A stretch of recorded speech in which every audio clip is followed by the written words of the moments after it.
Muito obrigado por escolher o Ministério de Vídeo e Áudio do Templo Batista Maranata. Depois de ouvir esta mensagem, visite o nosso site www.tbm.org.br. Nossa igreja oferece discipulado cristão, instituto bíblico e muitas oportunidades para o seu crescimento espiritual. Que Deus o abençoe. Maranata, ora vem, Senhor Jesus.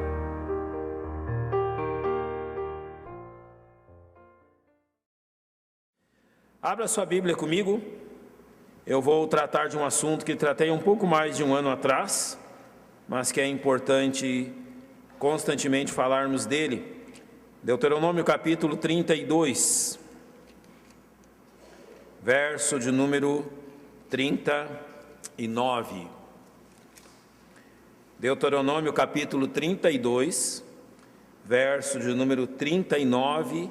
Se você puder, coloque-se em pé, em reverência à leitura da palavra do Senhor.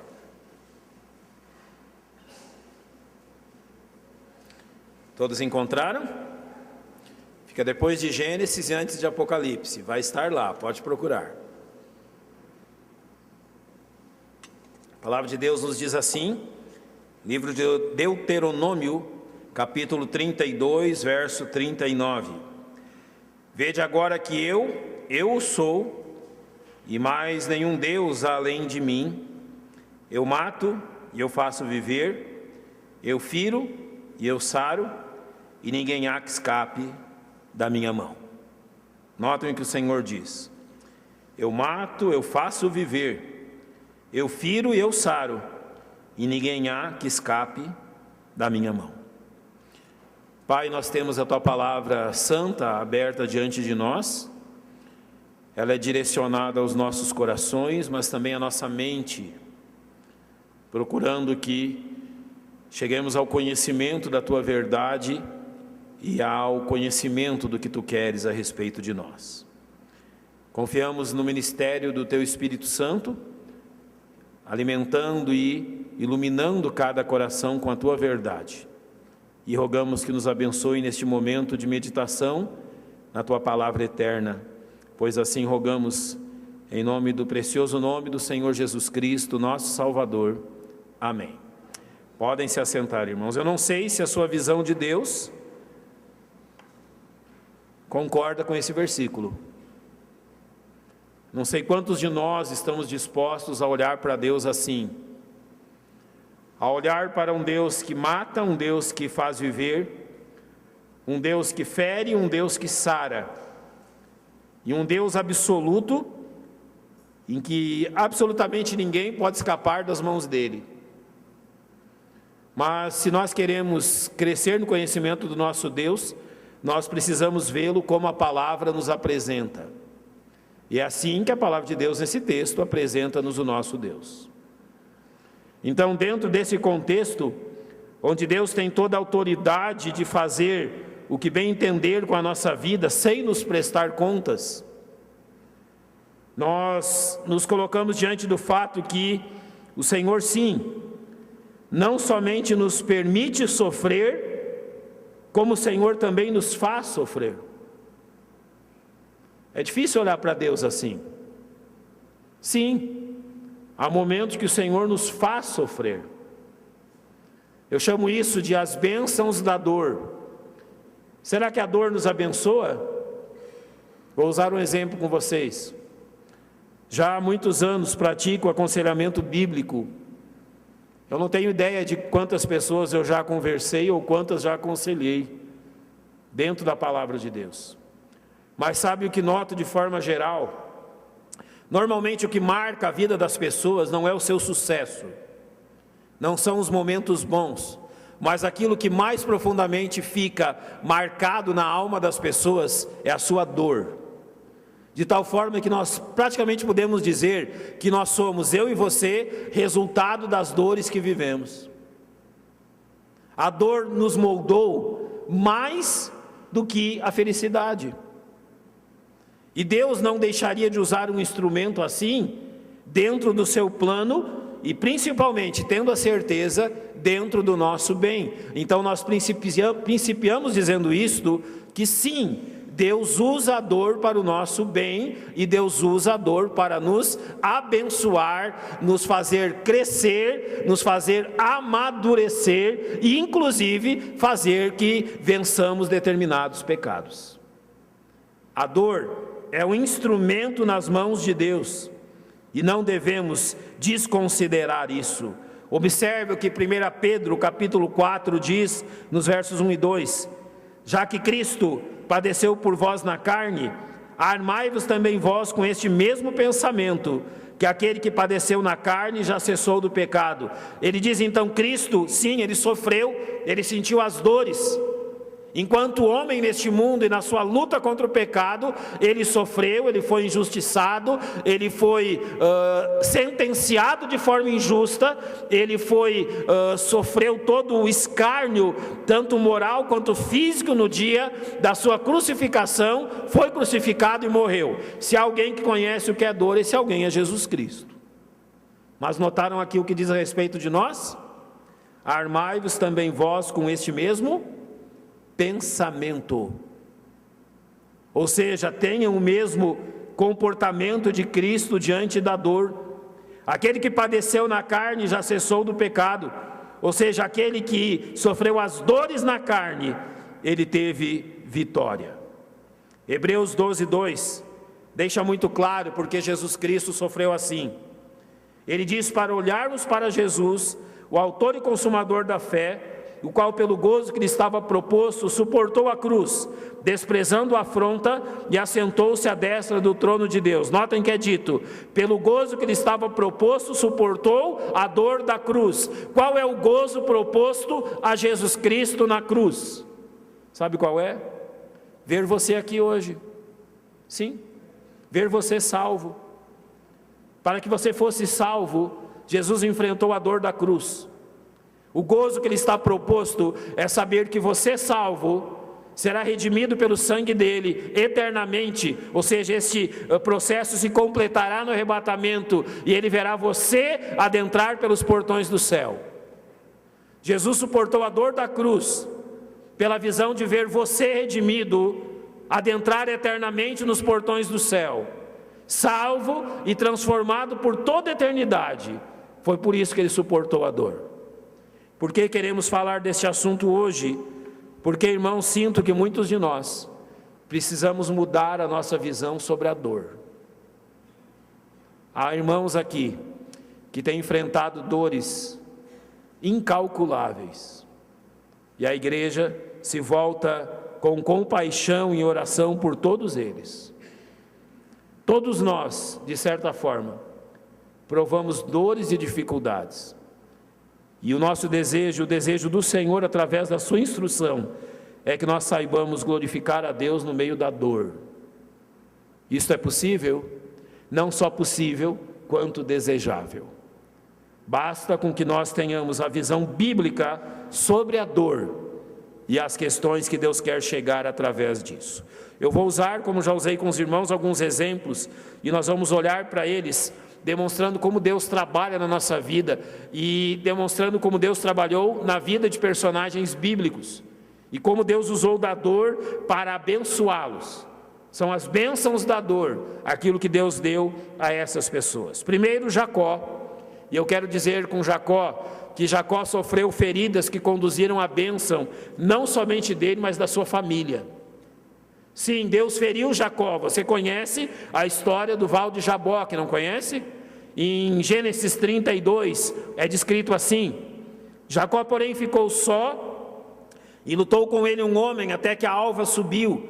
E vendo este que não prevalecia contra ele, tocou a juntura de sua coxa e se deslocou a juntura da coxa de Jacó, lutando com ele. E disse: deixa-me ir, porque já a alva subiu. Porém ele disse: não te deixarei ir, se não me abençoares. Talvez muitos não entendam qual é a analogia desta luta de Jacó com um anjo. Porque Jacó lutando com um anjo, um bom tanto da madrugada, ele prevalecia. Mas quando o sol estava nascendo, o anjo tocou-lhe na juntura da coxa, o feriu, tornou-o manco por toda a vida.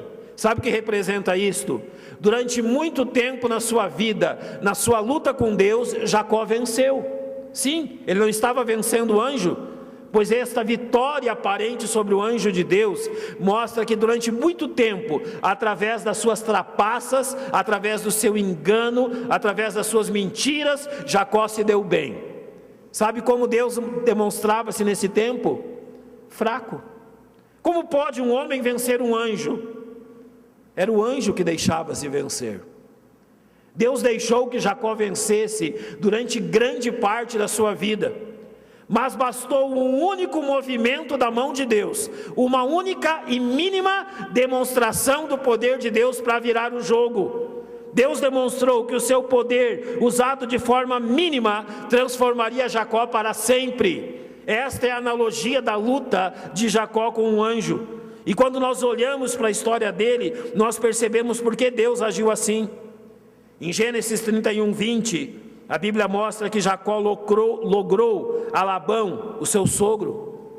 Como eu disse a vocês, Jacó vivia realmente com seus planos escondidos, com as suas mentiras e com a sua forma de lograr os homens, conquistado vantagem sobre eles.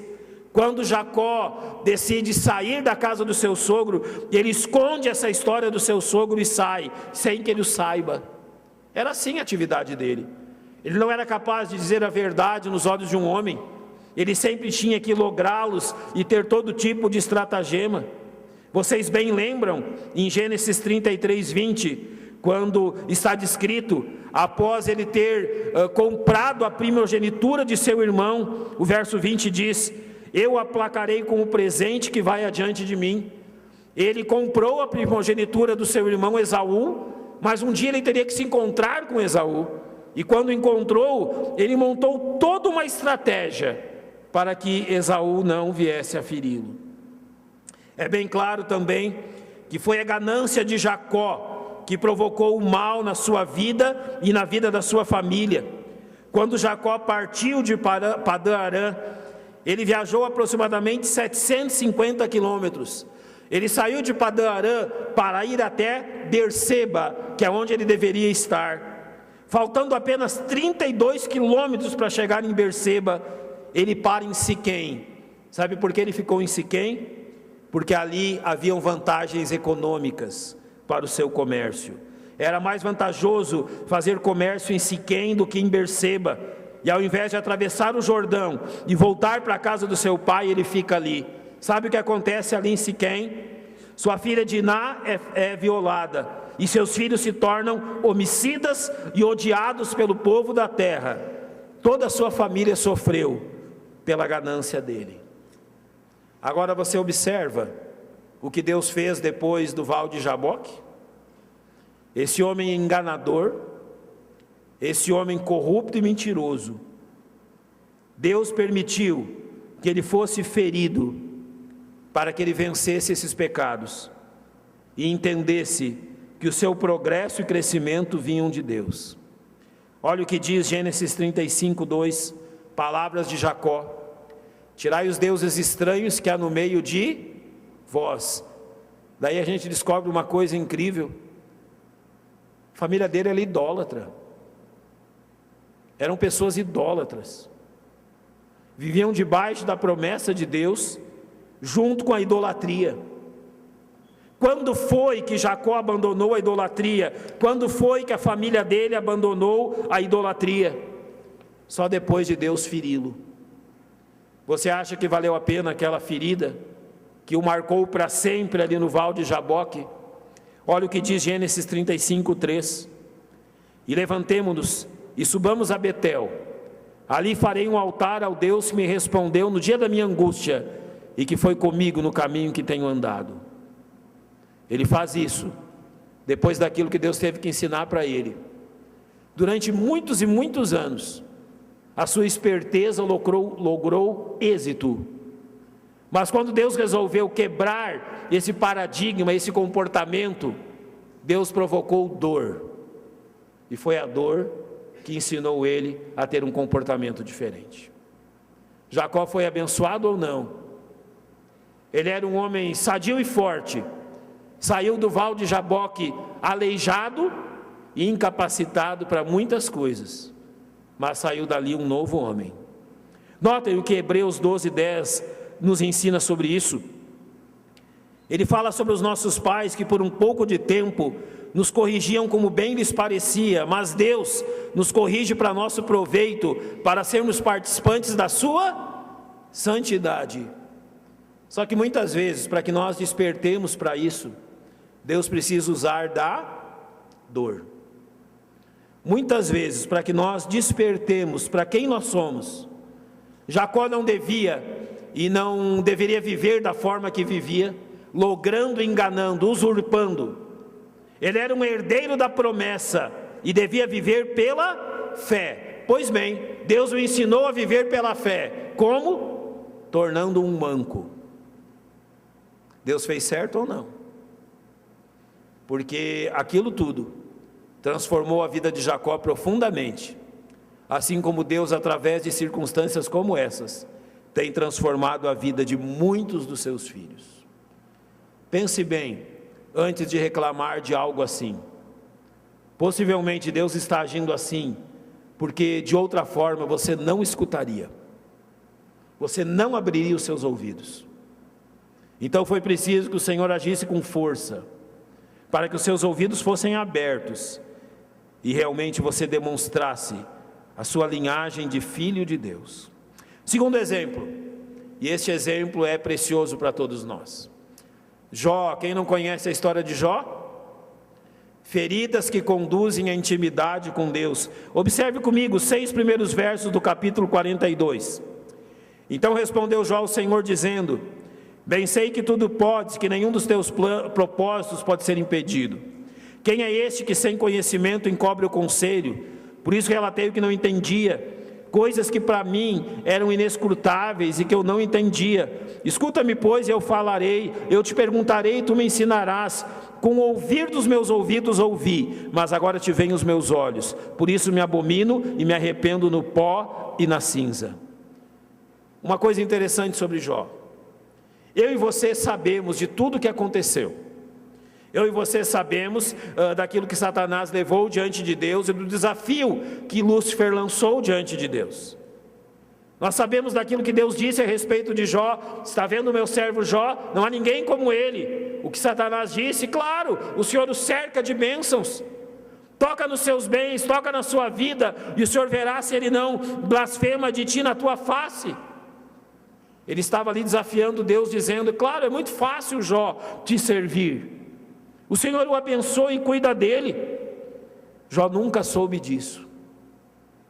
Jó sofreu a perda dos seus bens, Jó sofreu a perda dos seus filhos, sem saber nada dessa história. Jó não teve uma igreja para apoiá-lo. Jó não teve uma rádio bíblica para escutar.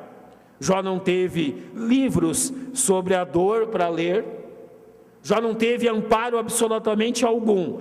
Em um dia, ele era o homem mais próspero do Oriente. No outro dia, ele está no lixão da cidade, rapando suas feridas com um caco de telha e permitindo que cães lambessem as suas feridas, porque era o único remédio possível para aquele momento. Ele nunca soube o que nós soubemos, mas o resultado de tudo aquilo está no final do verso 6. Agora te veem os meus olhos, por isso me abomino e me arrependo no pó e na cinza. É interessante a história de Jó. Quando todas essas coisas aconteceram, Jó queria uma audiência com Deus. Jó queria um tempo para que ele expusesse a sua vida diante de Deus e que Deus então lhe explicasse por que aquelas coisas todas haviam acontecido. Porque 3 amigos da onça, vamos dizer assim, não é? Haviam se achegado a ele e dito que a culpa de tudo aquilo que havia acontecido era um dos imensos pecados de Jó. Então Jó queria justificar-se diante de Deus. E ele perguntava então para Deus quando Deus o receberia, quando Deus permitiria que eles tivessem uma audiência. Você vai ler todo o livro de Jó. Sabe qual foi a resposta de Deus? Nenhuma. Deus nunca respondeu para Jó, porque ele permitiu tudo aquilo. Mas é muito interessante o que Deus faz com Jó. Deus usa dois exemplos muito claros, que Jó entendeu perfeitamente, que são entendíveis para nós também. Eu não sei se esses animais que Deus vai citar para Jó são os que nós conhecemos, mas eu vou citar os que nós conhecemos, apesar de saber que podem ser outros tipos de animais. Em determinado momento Deus diz assim para Jó: então você quer saber por que eu ajo assim? Ok, então eu vou te dar uma tarefa. Você vai lá no rio e vai pegar um crocodilo. Vamos usar essa imagem, não é um grande jacaré, um crocodilo. Você vai colocar uma argolinha no nariz dele e vai vir trazendo ele pela cordinha, vai trazer ele para casa e vai brincar com ele em casa. Você faria isso? Depois Deus vai mais longe e diz: volta lá no rio, tem um animal lá, o animal que nós entendemos ser um hipopótamo, possivelmente. Ele traz o hipopótamo, ele diz: olha, pega o hipopótamo e traz ele para sua casa também, cria ele como um animal doméstico. Você sabia que um dos animais que mais mata na África são os hipopótamos?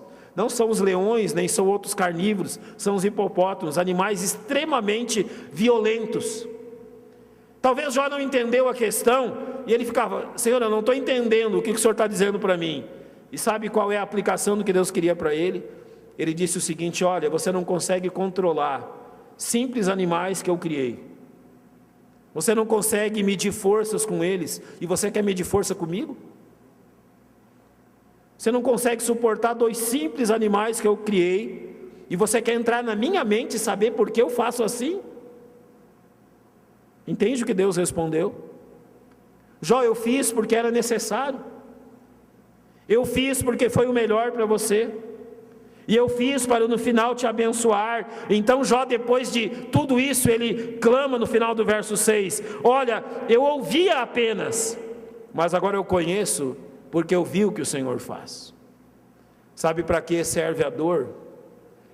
Na grande parte das vezes, para nos chamar a andar mais próximos de Deus. Por vezes Deus quer que através da dor nós sejamos trazidos à comunhão com Ele. Olha que 1 Pedro capítulo 4 diz: não estranheis a ardente prova que vem sobre vós para vos tentar, como se coisa estranha vos acontecesse, mas alegrai-vos no fato de serdes participantes das aflições de Cristo, para que também na revelação da sua glória vos regozijeis e alegreis. Ele diz: alegrai-vos no fato de serdes participantes das aflições de Cristo. Com os nossos sofrimentos, Deus nos ensina que estamos seguindo os mesmos passos do nosso Mestre. Deus tem provocado dor, pois é uma dor que leva à intimidade com Ele. Terceiro exemplo, Paulo. O apóstolo Paulo, vocês conhecem bem quem é. Já li e já ouvi considerações sobre Paulo, dizendo que possivelmente ele foi uma das 3 mentes mais capazes que já pisaram nesse mundo. Ou seja, um dos 3 homens mais inteligentes que já pisaram nesse mundo. Você pode ler aos Filipenses e você saberá ali tudo aquilo que este homem foi e tudo aquilo que ele tinha como vantagem na vida dele. Um grande líder, um homem que desde a sua mocidade demonstrou grande capacidade, mas naquele caminho de Damasco Deus o encontrou. O Senhor o derruba do cavalo, o Senhor o faz ver aquela imensa luz, e ele pergunta: Senhor, o que queres, ou quem tu és? E o Senhor responde: eu sou Jesus, a quem tu persegues.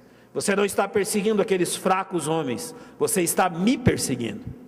Então, depois daquele dia, na sua experiência com Deus, o Senhor acrescenta fatos à vida de Paulo, e um dos mais incríveis está no capítulo 12 de 2 Coríntios, quando ele diz: porque se quiser golear-me, não serei nécio, porque direi a verdade, mas deixo isto, para que ninguém cuide de mim mais do que vê em mim ou ouve, e para que não me exaltasse pela excelência das revelações, foi-me dado um espinho na carne, a saber, um mensageiro de Satanás para me esbofetear, a fim de não me exaltar. Nós não sabemos aqui qual é esse espinho da carne que Deus permitiu a Paulo. Muitos pensam, e o final da carta aos Gálatas dá certa razão a isso, que este espinho na carne que levava Satanás a esbofeteá-lo, ou seja, a zombar dele, fosse um problema crônico de visão, um problema ocular, oftalmológico. E naquele tempo havia problema, uma enfermidade muito comum, que provocava grandes machucados e todas aquelas feridas desagradáveis que estavam sobre os olhos das pessoas. Então, possivelmente, quando Paulo chegava para pregar nas igrejas ou estar entre os irmãos, eles viam aquele cidadão todo ferido nos seus olhos, e aquilo era algo extremamente desagradável para ele. Pensamos que possivelmente seja isto, mas nós não sabemos o que é. O que nós sabemos é que Paulo por 3 vezes pediu que Deus tirasse esse espinho na carne. Não é que Paulo orou 3 vezes e Deus disse não. O fato ali descrito é que Paulo orou pedindo que Deus terminasse com aquilo e Deus disse não. Paulo orou 2ª vez pedindo e Deus novamente disse não. Paulo orou 3ª vez pedindo e novamente Deus disse que não. Eu não vou tirar isso de você. Isso permanecerá aí. E então ele entende, a fim de não me exaltar. Antes que nós possamos pensar mal do nosso Deus, nós temos que pensar algumas coisas a respeito de por que Deus age assim. Primeira coisa que eu preciso dizer é que Deus é incapaz de fazer mal aos seus filhos. Notem Romanos 8:28, sabemos que todas as coisas contribuem juntamente para o bem daqueles que amam a Deus, daqueles que são chamados segundo o seu propósito. Ou seja, não há nenhum mal que Deus possa realizar contra os seus filhos. Isso não foi um mal da parte de Deus para com Paulo. Já o verso 6 do mesmo capítulo de 2 Coríntios diz que ele dá maior graça, porque ele resiste aos soberbos, mas dá graça aos humildes. Então, o que Deus queria era exatamente chegar a isto. Notem em Filipenses 4, como Deus concede e concedeu graça a Paulo, para mesmo não tirando essa dor, trabalhar no coração dele. Notem como ele diz aos filipenses: não digo isto como por necessidade, porque já aprendi a contentar-me com o que tenho. Eu sei estar abatido, sei ter abundância, em toda maneira, em todas as coisas estou instruído, tanto a ter fartura como a ter fome, tanto a ter abundância como a padecer necessidade. Você olha para aquele homem incrível, um homem com uma sabedoria, um conhecimento tremendo, mas é um homem que se sujeitava a essas coisas. Olha, irmãos, uma das coisas mais difíceis no reino de Deus, e um trabalho constante de Deus entre os seus filhos, é quebrar o orgulho do coração e fazer com que nós tenhamos o comportamento que Paulo teve. Sabe por que Deus usa da dor? Porque tantos de nós precisa dela para quebrar e destruir as montanhas de orgulho do seu coração. Paulo diz isso, que ele sabe estar contente sempre, mas nós sabemos o quanto Deus trabalhou ali, para que, por exemplo, ele dissesse a Timóteo no capítulo 6, porque nada trouxemos para este mundo e manifesto é que nada podemos levar dele, tendo porém sustento e com que nos cobrirmos, estejamos com isso contentes. Porque Deus usou o espinho na carne para quebrantar o orgulho. Deus resiste àqueles que o servem desta forma orgulhosa, e por isso Provérbios 3:34 diz que ele escarnece dos escarnecedores, mas dá graça aos mansos. Por isso que Jesus disse na primeira das bem-aventuranças, que felizes são os pobres em espírito, porque deles é o reino dos céus. E por isso que Deus respondeu a Paulo em 2 Coríntios 12, a minha graça te basta, porque o meu poder se aperfeiçoa na fraqueza. Então Paulo diz, de boa vontade, pois, me gloriarei nas fraquezas, para que em mim habite o poder de Cristo. Por isso sinto prazer nas fraquezas, nas injúrias, nas necessidades, nas perseguições, nas angústias por amor de Cristo. Então aqui entra a grande verdade, porque quando estou fraco, então é que sou o quê? Forte. Deixa eu lhe dizer algo difícil de ser dito. Não há nada a fazer com um homem orgulhoso, a não ser esperar que Deus o quebre. Não há aconselhamento para o homem orgulhoso. Quando, por exemplo, pastores permitem que o orgulho ocupe o coração deles, não há aconselhamento que os cure. Não. Quando pastores, missionários, servos de Deus permitem que o orgulho ocupe o coração deles, não há nada que possamos dizer que os levará à sensatez. Só Deus pode fazer isso. Quando contemplamos crentes vivendo orgulhosamente, não há nada que possamos fazer por eles a não ser orar. Eles não ouvirão os conselhos. Eles não ouvirão o aconselhamento. Eles não ouvirão a mensagem. Eles não ouvirão aquilo que a Bíblia tem a dizer. Só espinhos na carne podem quebrantar o orgulho do coração de um homem. Você acha ruim que Paulo tenha sofrido isso? Pois essa é a história de milhares e milhares de crentes durante todo o tempo da igreja. Esta é a história de muitos de nós que estamos aqui. Quantos de nós também não receberam espinhos na carne para que o orgulho fosse vencido e a mansidão fosse implantada? E depois que a operação do Senhor foi completa, nós vimos quanto nós fomos abençoados. Jamais tenha espinhos na carne como algo que Deus dá para te destruir. Não, Deus não está te destruindo. Ele está te ensinando. E esse é um dos maiores privilégios que nós podemos ter na nossa vida. Porque quando estou fraco, então sou forte. Graças a Ele por isso. Um quarto exemplo. O rei Davi, lembram dele? Rei Davi, o homem segundo o coração de Deus. Sabe por que eu acho que Davi é descrito como homem segundo o coração de Deus? Pela sua compaixão. A sua compaixão levou-o a ser descrito como homem segundo o coração de Deus. Mas a Bíblia não nos esconde os erros da vida do homem segundo o coração de Deus. Em 1 Samuel 12, nós temos a descrição do encontro do profeta Natã com Davi. Depois daqueles pecados terríveis que Davi cometeu, o adultério com Batseba, a responsabilidade no homicídio contra Urias, o fato de ter encoberto seus pecados. Você pode ler tudo aquilo que Deus fez com ele no Salmo 51, no Salmo 38, em outros textos da palavra de Deus que descrevem como Deus disciplinou esse homem. Mas Deus, ele teve que num determinado momento mandar um profeta até Davi. Ele faz isso com Natã. Então em 1 Samuel 12, os versos 5 e 6 nos dizem o que aconteceu. Natã contou uma história para ele. Um homem que tinha um grande rebanho preferiu matar a única cordeira o cordeiro que o seu vizinho tinha quando ele recebeu visitas. Então diz que o furor de Davi se acendeu em grande maneira contra aquele homem e disse a Natã: vive o Senhor, que digno de morte é o homem que fez isso. E pela cordeira tornará a dar o quadruplicado, porque fez tal coisa e porque não se compadeceu. Vou perguntar a você, você acha que Davi falou isso com sinceridade? O que você acha? Sim. Digno de morte o homem que fez isso. Falou isso com sinceridade? Sim, ele falou com sinceridade. O que ele não percebeu foi o quê? Aquilo que está no verso 7. Então disse Natã a Davi: vem cá, é tu, homem.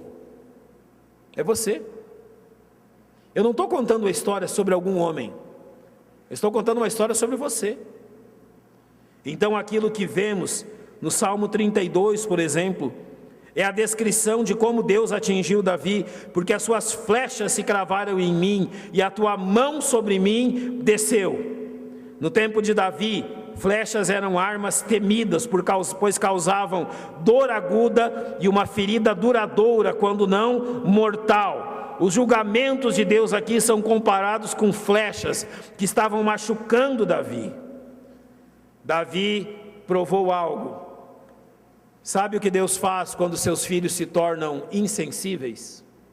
Olha, para chegar ao ponto de Natã contar aquela história e Davi não perceber que era ele, o grande problema de Davi era o quê?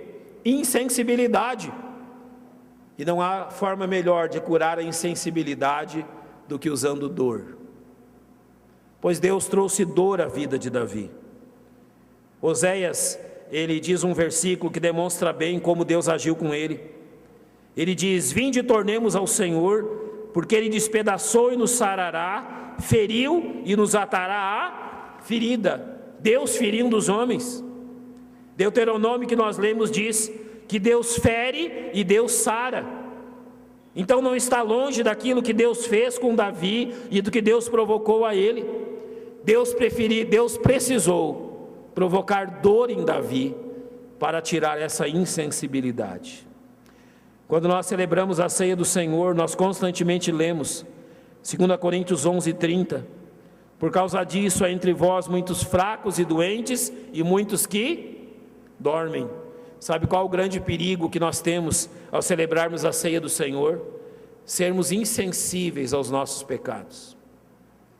Esse é o problema que Davi enfrentou, e esse é o problema que muitos de nós enfrentam. Então o Senhor traz a fraqueza e a doença, e quando não muito a morte, para que os seus filhos percebam o que estão fazendo. O verso 29 do mesmo capítulo diz: porque o que come e bebe indignamente, come e bebe para a sua própria condenação, não discernindo o corpo do Senhor, ou seja, não tendo discernimento daquilo que está fazendo.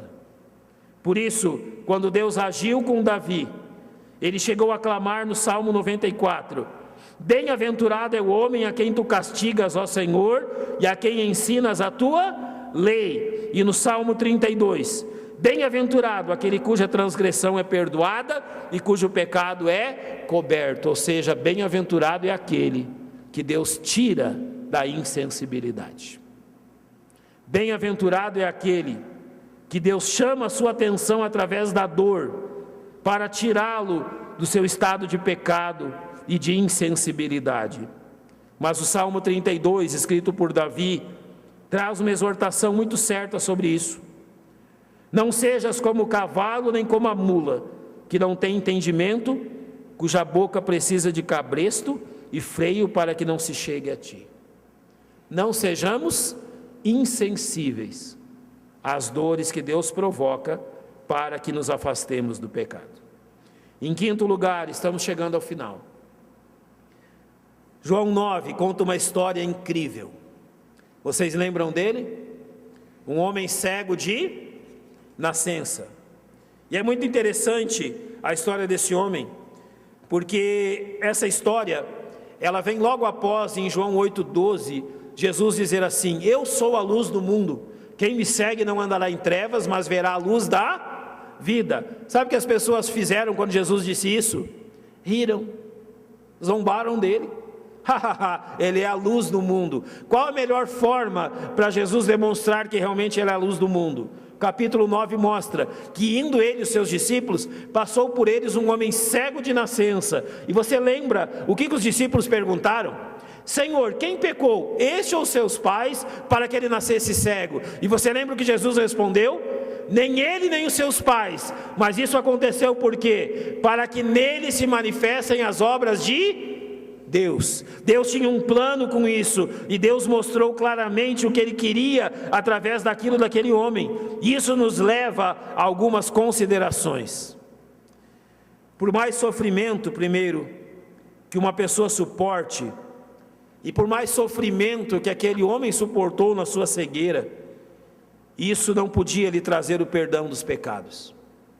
Então é preciso que eu diga: aquele homem não foi perdoado por causa do seu sofrimento, ele foi perdoado pela graça de Cristo.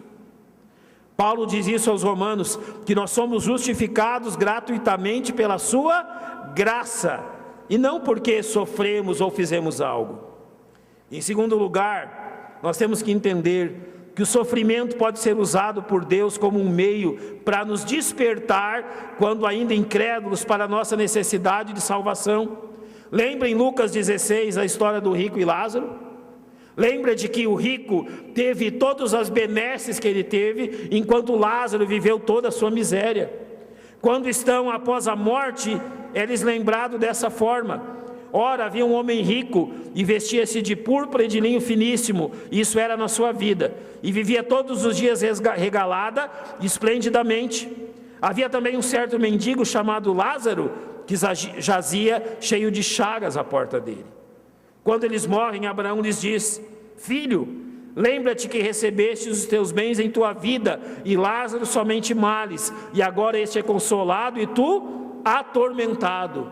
Sim, Deus pode usar da dor e dificuldade para chamar a atenção de incrédulos para a salvação. Quando você vê pessoas sofrendo, quando você vê pessoas passando por situações dificílimas, não estranhe. Deus pode usar essas circunstâncias para levar tais pessoas a Cristo. Posso usar um exemplo. Quantas pessoas eu conheço e quantas pessoas você conhece que só se entregaram a Cristo numa cama de hospital, que durante toda a sua vida foram arrogantes, orgulhosos e desprezaram o Evangelho, mas quando perderam a sua saúde e viram a morte já próxima, lembraram-se de que havia um Salvador. Há algum problema nisso? Não. Eles serão salvos como todos serão salvos se clamarem por Cristo, mas veja que foi preciso passarem por grande dor para despertarem disso. Quando em João 9, Jesus chama aquele homem, ele diz: vai ao tanque de Siloé, e o tanque de Siloé aqui significa o Messias, o enviado, Cristo. A Bíblia diz que ele foi, pois, e lavou-se e voltou vendo, e no final do verso 11 ele dá um testemunho incrível. Ele diz: um homem chamado Jesus fez lodo e untou-me os olhos e disse-me: vai ao tanque de Siloé e lava-te. Então simplesmente o versículo termina dizendo: então fui, lavei-me e vi. Você acha que ele iria se não fosse a cegueira? Você ainda acha que a cegueira era uma maldição na vida dele? Deus usou daquela cegueira para salvar a vida daquele homem. Não, a dor que Deus permite que vivamos não quer o nosso mal, mas quer a nossa bênção. E muitos têm chegado ao conhecimento da salvação através da dor. E para terminarmos, eu não posso deixar de falar sobre Jesus Cristo. Observe que Isaías 53 diz sobre as feridas que conduzem à salvação. Verdadeiramente Ele tomou sobre si as nossas enfermidades e as nossas dores levou sobre si, e nós o reputávamos por aflito, ferido de Deus e oprimido, mas Ele foi ferido por causa das nossas transgressões e moído por causa das nossas iniquidades. O castigo que nos traz a paz estava sobre Ele, e pelas suas pisaduras fomos sarados.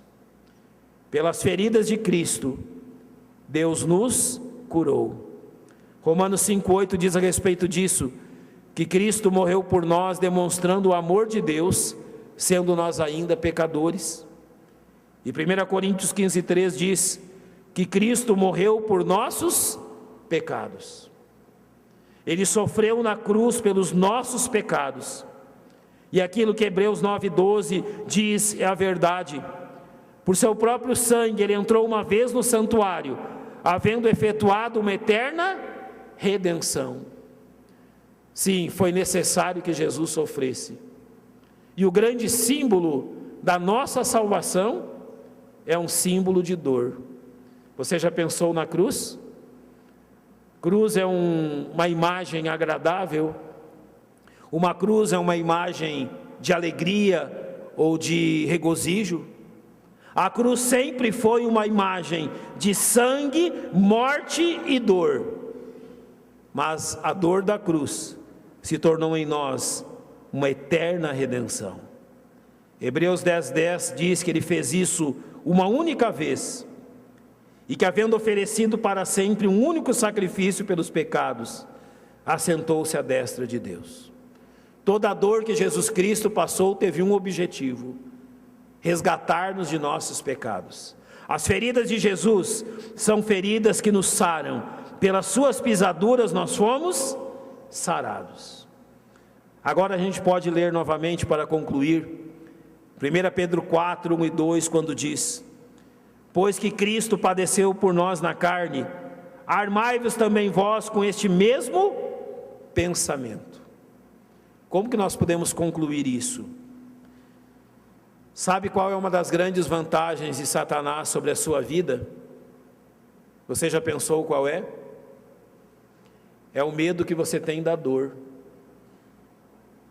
É o medo que eu e você temos de sofrer. Nenhum de nós gosta disso. Nenhum de nós tem prazer na dor. Eu não estou pedindo que nós tenhamos prazer na dor. Uma das grandes estratégias de Satanás é nos fazer ter medo. Que temamos a dor. Sabe o que 1 Pedro 4 nos diz? Para tomarmos as armas da mão dele e colocarmos nas nossas mãos. Armai-vos também vós do mesmo pensamento. Mesmo pensamento qual? Que Cristo padeceu por nós sim com dor, mas que aquele que padeceu na carne já cessou do pecado. Deus nos chama a não ter medo da dor. Deus nos chama a não ter medo da morte. Deus nos chama a não ter medo do sofrimento. E dentro daquilo que Paulo disse, porque quando sou fraco, quando tenho dor e sofrimento, então é que Deus me ensina o quê? A ser forte. Irmãos, Deus nos chama a não ter medo da dor, porque a dor é um instrumento sob controle dele. Eu tenho medo de vamos usar um bisturi nas mãos de um assassino. Todos temos. Mas eu não tenho medo de um bisturi na mão do meu pai. Ele sabe muito bem controlá-lo. E ele sabe muito bem ferir e sarar a ferida. Então não tema. As dores que já adviram serviram para o nosso bem. As dores que ainda virão servirão para o nosso crescimento. Aqueles que estão ao lado de Deus não temem, porque o seu Salvador está com ele. Se Jesus Cristo já encontrou a morte por mim, eu não temo a morte. Ele encontrou a morte antes que a morte me encontrasse, e foi pelas feridas dele que eu fui sarado. Se necessário é que eu também seja ferido para ser sarado dos pecados que estão tão intimamente ligados ao meu coração, que Deus assim faça, será para o meu bem. Então não temamos e confiemos no nosso Deus. Vamos fechar os nossos olhos para orarmos.